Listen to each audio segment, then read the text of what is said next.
Une semaine après, on est un petit peu plus apaisé. Je ne peux pas dire que les conditions soient optimales pour les enfants, mais ça on le savait sur le papier. Le protocole sanitaire est très très drastique et impose beaucoup de contraintes, surtout pour l'école maternelle.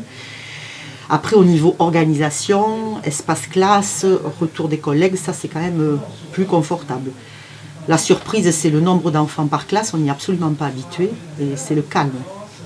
C'est le calme dans les classes. Voilà. Moi j'en avais 26, pour le moment j'en ai 6, donc c'est vrai que...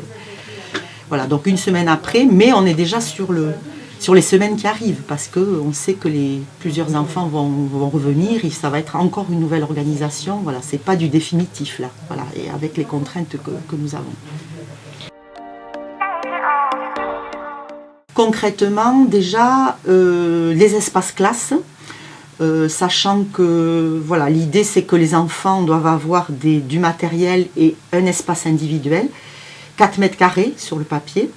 Voilà, donc avec nos classes d'école maternelle. J'expliquais qu'on parle beaucoup des superficies des classes, sauf que on oublie qu'à l'école maternelle, les classes ont une organisation spécifique.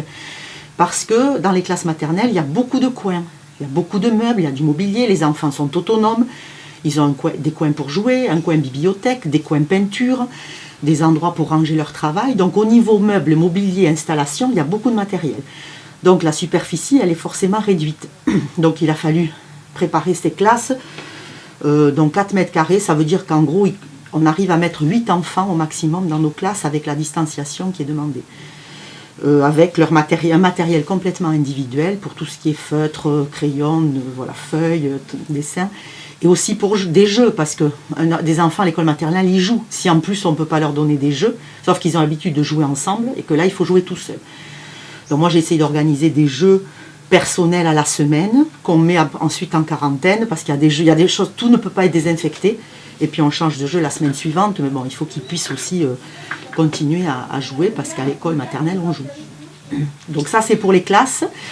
Ensuite avec des organisations entre collègues, parce qu'il y a les groupes normalement ne doivent pas se croiser ni se retrouver, donc il y a une organisation dans l'emploi du temps, des récréations décalées, des passages aux toilettes, parce que le lavage des mains est très important, décalé aussi, donc un emploi du temps très précis. Et ensuite, pour les parents, l'accueil des parents le matin aussi, des horaires décalés pour empêcher les regroupements devant l'école, puisque les enfants doivent passer se laver les mains en arrivant. Donc voilà, des horaires décalés, avec des consignes strictes aux parents, un sens de circulation dans la cour, voilà, des entrées, des sorties bien cadrées. Tout ça, en fait, c'est le protocole des écoles avec les conditions qui nous sont demandées.